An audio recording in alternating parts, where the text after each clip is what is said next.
Oh hey guys, how's it friggin' going? Well, it's Tuesday here on Vlogging Life, and I'm still, well, no, I shouldn't say I'm still. Remember last time I said I felt a cold coming on? Well, you probably noticed my voice sounds weird. Yeah, I'm infected. Today is day 3 with the cold. I just got off the weekends there. It started Saturday, Sunday. Well, sorry, Sunday morning when I got home from work, I noticed my throat was kind of scratchy. And I was like, oh god, here we go. So I was like, whatever. I took a Neocitrin, went to bed. When I got up at 4 o'clock, because I had to work for Sunday 7 to 7, 7 p.m. to 7 a.m. When I got up and got out of bed, my voice was nearly not there. So I hacked and coughed a bit and, you know, did some phlegm rearrangements, if you will. Got my voice back. On my way to work, stopped off at the drugstore. Oh shit, just throwing everything everywhere. Did I lose that? No, okay, good. And I bought some of this stuff, this cold medication stuff. I love this stuff, man. This stuff here when you're cold, because you know what they say about a cold, right? If you ignore a cold, it'll be gone in 7 days, but if you treat a cold, it'll be gone in a week. That's because a cold takes 7 days to work through your body. So by taking these cold pills, all it does is you're still sick, you still have the symptoms, but it masks the symptoms so you can go about your day while the infection's being fought and dealt with. So, yeah, it doesn't cure it, it just helps you go on, you know, so you don't have to call in sick. And once you have the symptoms, the cold is no longer contagious, it's already infected. The contagious part is when you don't have the symptoms. So the couple days I didn't have the symptoms and I was at work, I was pretty much giving it back to everybody who gave it to me. So yeah, sure enough, I'm sick as frig, but can't take time off, don't have any sick days, gotta just power through it. 2 more days and then I'm off, so that's good. And you guys know what else? I don't know about you guys where you live, but we've been having some serious cold weather lately. It was actually minus 40 on Saturday. Yes, minus 40 degrees Celsius, people. And you know what? Doesn't matter. It's minus 40 degree Fahrenheit too. It applies in both countries. So it was minus 40 on Saturday, and then Sunday it was minus 6, and today it's got to be warm outside because my truck has water. It's minus 3 out right now. Like, it's minus 3. So that is friggin' awesome. Minus freaking 3 degrees out, boys. I'm stoked. Like, I'm absolutely stoked that it's warming up a bit. But don't let that fool you. It is just January, and February is around the corner, and that's when shit could really hit the fan, and we could really see some cold weather. So besides this cold, something else that's really cool is Magix, the company that makes Magix Movie Edit Pro and acquired Sony Vegas, which now it's called Magix Vegas, has finally solved the reason why I went to Premiere. They finally have NVIDIA support for video rendering, and let me tell you what, is she ever quick. So the computer I'm currently using for video editing, I was using the Dual Xeon, but that there's become a game server, and well, we haven't really run much game servers because we haven't really done much gaming lately, because I've been working all these crazy hours trying to make as much money as possible, but that's another story. Oh, that was a good one. Anyway, they finally included NVENC support for video rendering. Like, I have 2014 here, and it doesn't have it, but I tried 2015 through a deal that I got down at the Bay. You know, a good old kick-ass deal. You know what I'm talking about? I downloaded a hacked copy. We'll just say it. A pirated copy, because you know what? When I bought 2014, this pissed me off. They said, now we have support for NVIDIA and AMD. Well, they lied, because they didn't have support for NVIDIA, and what support they had was really unstable and just didn't work. So what they've done was 2015, they actually revamped the main concept codec and called it the Magix concept codec. And the Magix concept codec supports 2 different versions. It supports CUDA for older cards, for anything pre, I think, 700 series, maybe 600 series. And then post 600, 700 series, whenever they started running NVENC, they have that option. So I tried it with Sony AVC HD, or the Sony AVC MVC codec, which is what I always used before when I had an AMD card. and a 20-minute video is going to render at 1080p 60 frames per second. It was going to take about 50-60 minutes, so 3 times the time to do that video at 60 FPS. With the new Magix codec, a 20-minute video on this i7 2nd generation 2600 non-K, 12 gigs of RAM, NVIDIA 960 GTX. A 20-minute video took 21 minutes to render. That is pretty damn good. At 1080p 60 frames a second at 25 megabits per second. So to me, that's a sign of mega improvement. I'm stoked. I'm like, I can't believe it. That, and because they didn't lie to me, I went out and actually purchased a copy. When I opened up my Sony Vegas program, it actually gave me the option to upgrade for 99 bucks. So I figured, you know what, they're finally not lying. So I decided, yeah, I need to own a copy of this program because it's finally what I want. It finally supports both NVIDIA and AMD. So no matter what I end up with the video edit on, the program will work. It's quick as snot, and the layout is kind of weirder. Like, this is the new layout. Oh, it wants to recover my video file. No, I deleted that. You can't recover it, bud. Sorry. But this is the new layout. So you got your display over here, and then all your effects and stuff are over here. Yeah, like if you want your transitions, focus, use, son of a, there we go. Video effects, media generators, the timeline's still the same. A lot of the features are still the same. You can still customize this bar down here and add junk to it if you want. Still got the ripple delete and all that stuff. They just kind of cleaned it up, tried to modernize it, I guess. It's still the same program. Spacebar to stop and start, S to split your things, delete deletes things, so on and so forth. But now though, here, let me just grab a video file, toss it in here, and we'll show you the rendering. Okay, so I just shoved a video file in here. So as you can see, it still does the same thing where it shows the audio, and then you got your tracks. Also, if you want to apply an effect to the whole track, unlike on Premiere where it was a pain in the arse to do that, on here all you do is you drag and drop it right to there. And that's it, you're done. Your effects are on the track. Sweet. And then, like I said, play and pauses, spacebar, and all your effects that you want to do to the track alone, all controlled down there. Sweet. But what I wanted to show you was the rendering and how that works. So if you come up here to the render option and then give it a second, it should gradually fart out the dialogue. Here we go. So right now it's this one right here, Magix AVC AAC MP4. That's the one you want. So right here, I got it on internet, HD, 60 frames, NVIDIA NVENC.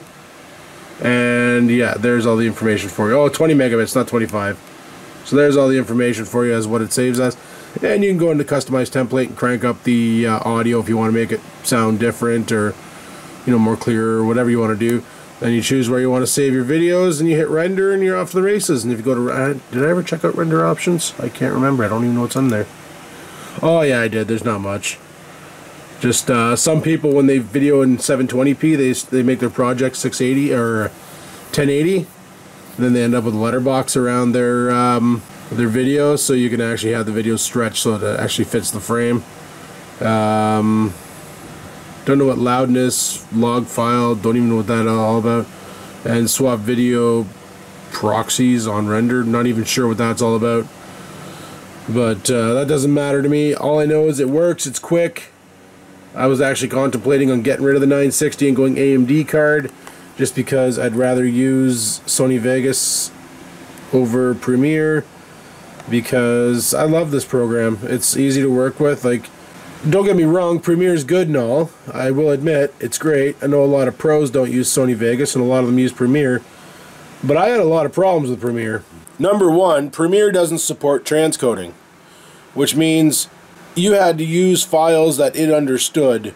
So, like for instance, this camera here, if I put it in the other video mode, the AVC HD video mode, 50 frames per second, 60 frames per second, 1080p, and don't run it in this version, which is MP4, where it makes a massive file, and you can't record to a SD card because it's so massive. You got to use the internal, or you got to get a super fast SD card. Because of that, I have to use the internal memory all the time. which is getting problematic because the USB cable on this thing is kind of getting sketchy. So that's just a Sony bad design on the camera. Now I can go back and forth between the video modes. Also the Panasonic, wherever the hell I put that thing, there it is. This camera here, in order to use it in Premiere, I need to handbrake every video file before it goes in there and convert it over to something that I can actually use in freaking Premiere. With Sony Vegas or Magix Vegas, you just drag and drop it in. It'll take any video file. You can download a flash video from eBaum's world, if that's even a thing anymore, and drag it in there, and it'll just, okay, I'm a flash video, whatever, transcode it into whatever media, off to the races. MOVs, FLVs, FLACs for audio, it doesn't care. It'll take any format you throw at it and render it for you. And then it'll always output it whatever format you make it. And I like MP4 because it just, YouTube likes that kind.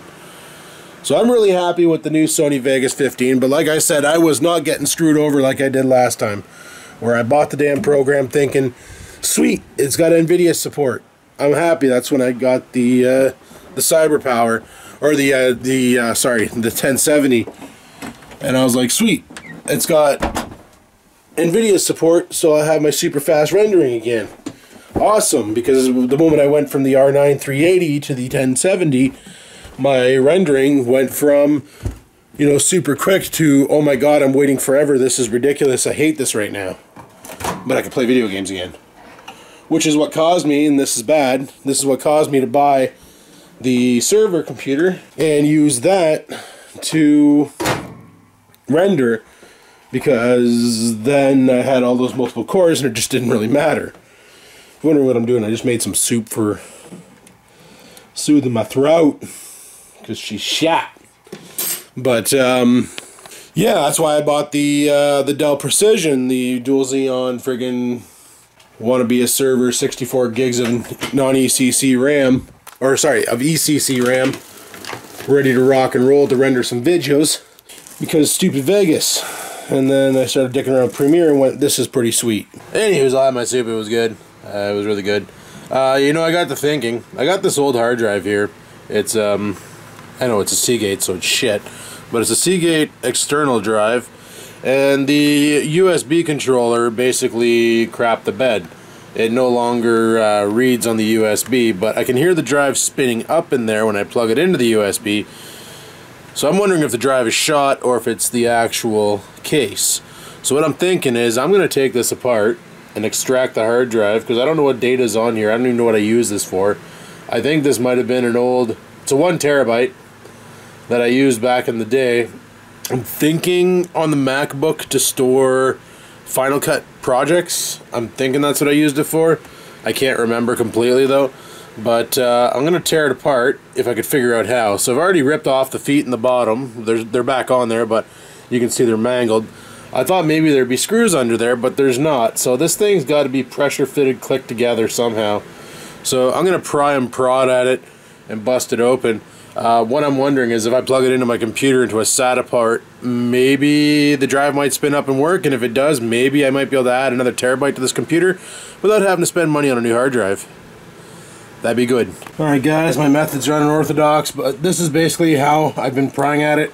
I got this side here free. So what I do is I grab my screwdriver here and I wedge her into the side like so. And I pry it open, and I take my knife and I go inside here to hold it. Then moving down, I just keep rinsing and repeating, kind of like you're knitting.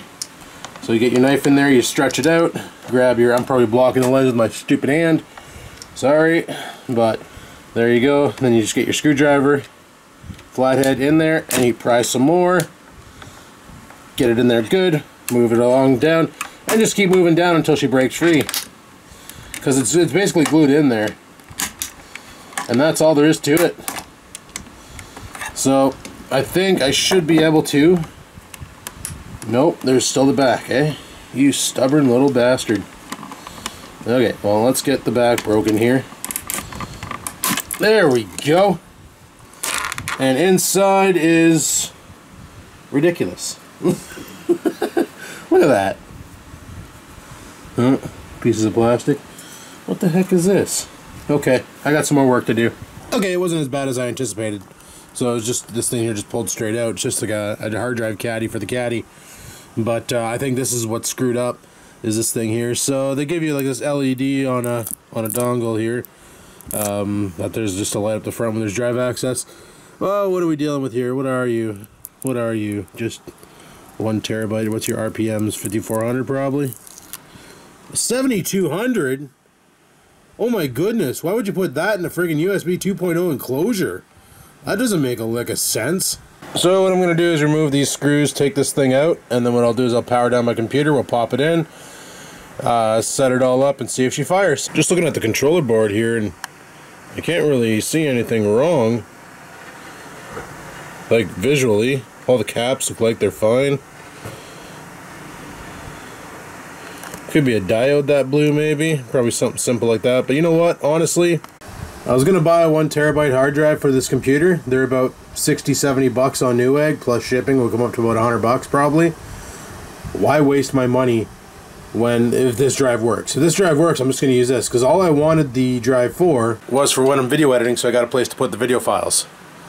Because right now I'm putting them on the hard drive. It's only a 500 gigabyte drive. And it's only like maybe 80 gigs free because there's a lot of junk on this computer.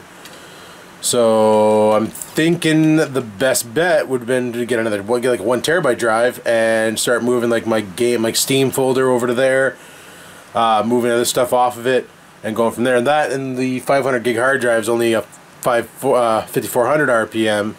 Keep in mind, when I bought this computer, this i7, it was a cheap buy. It was like $8.99. Came with an i7 2600, an AMD or an ATI at the time. AMD didn't buy ATI yet, but an AMD, what was it, 5450 I think it was, or 6450, one of those two. It was weak. So it came with like a weak video card, 12 gigs of RAM, and that was all she wrote. But I only bought it because I was using that Core 2 quad, that Core Quad from the X's old Alienware on that blown motherboard that only had like 2 working DIMM slots, so I could only get like 4 gigs of RAM. And Sony Vegas, like, it was taking months to video edit, so that's why I ended up picking up this rig to use in the other room at the time, because we worked off hours, so on and so forth. Anyway, so next step, I'm going to power down my PC. We're going to install this C-sucker, and we're going to see if it'll fire up. Let's do this. Good thing I bought all these SATA cables when I did. Oh, these Dells and their weird wiring and mounting fashion. So there's a new hard drive on the bottom. Yep, sideways mounted. That's how you do it in these stupid little dumb cases. So, I'm out of SATA ports. The motherboard only has 4. I'm currently using 4. One for the 500, one for the 1 terabyte, one for the SSD, and one for the never used CD-ROM drive. Guess if I want to put a 4th hard drive in here, all I'd have to do is negate the CD-ROM drive. Problem solved. But whatever, let's go ahead and pitter patter, get her hooked all back up, and see if that drive works. Alrighty, drive's installed. Check the BIOS, it showed up there. And I check it here, and is that it? That's pretty bad, eh? Yeah, that's it right there. There she is. Data. There's the vid working. This is where I was storing a bunch of stuff. So, cool. So what I'm going to do is cut that, come over here, paste that, and start using the internal drive for all this shit. Originally I had a USB 3 drive plugged into the RS end of the computer. It's okay, but, you know, access time off of it is not as quick as an internal SATA drive. USB 2.0 is not the greatest, you know what I'm saying? So we'll take this. We'll just run all of this here for running our video files. Might move Steam over to it just to save some space and go from there. So sweet. Took an old drive, took it out of its old chassis. I wonder what metal that is. I wonder if that's magnetic. Do I actually own a magnet? I do. Cool. Let's see if this is a magnetic. Maybe it's steel. Maybe I can use it for something else. Totally magnetic. Oop. Yup, totally magnetic. Nice. What the hell is that magnet from anyway? That's weird. Anyway, so there we go. We recovered a drive from an old chassis. Installed it in the XPS 8300. Now we got all 4 of the SATA ports working. I got no more left on the board. If I want to add more, I'll have to add another card. But I don't have many connectors for power, so the joys of a tiny little bitch case. It is what it is. So that's good, because I was going to buy a 1 terabyte hard drive and install it and replace the 500 gig with that, but it's like, you know what, why not run the 500 gig and the 1 terabyte at the same time? So I have 1.5 gigs of storage on this rig, as well as a 120 gig hard drive SSD. What I'm thinking about doing though is I got an external enclosure somewhere in this mess of a room that I used just for like if somebody brings me a laptop with a blown hard drive and I got to do a data recovery, I take the hard drive out of the laptop, put it into that chassis, because I don't have a toaster yet to do that. So I usually just load it into that chassis, plug it into the computer, run my recovery software, recover all their shiz, and then go from there. What I want to do is I'm going to take one of my 256 gigastones, put it in the chassis, plug it into this computer, and use a clone software and clone the C drive, which is 120 gig mushkin, to the 256 gig gigastone, and then at least then I'll have more space, because right now I think my C drive, which is my SSD, is probably not in good. Yeah, it's got 14 out of 82 gigs free. Sorry, 14 out of 98 gigs, because after it formats it consumes a whole bunch of space, right? So yeah, it's got 105 billion capacity, 98 gigabytes, so 105 gigabits of storage after the format. So if I can double that and get more space, then that'd be great, because I like to run Sony Vegas. I keep calling it Sony Vegas. I like to run Magix Vegas from the SSD rather than from the HDD to increase performance, but that's just me. So anyway, people, that's my video for today. It's currently 5:47. I gotta leave in about 4.5 hours for work. I'm not planning on doing much more. I'm probably gonna have some more cold medication, might take a quick nap before I head in, and then pitter patter and have at her. So on that note, thanks for watching. Hopefully you enjoyed today's video of me just dicking around with computer stuff and talking about computer stuff and doing computer stuff. If you did and you're on your computer stuff, give that like button a clickety clack. Let me know that you liked the video, and until next time, guys, keep on vlogging.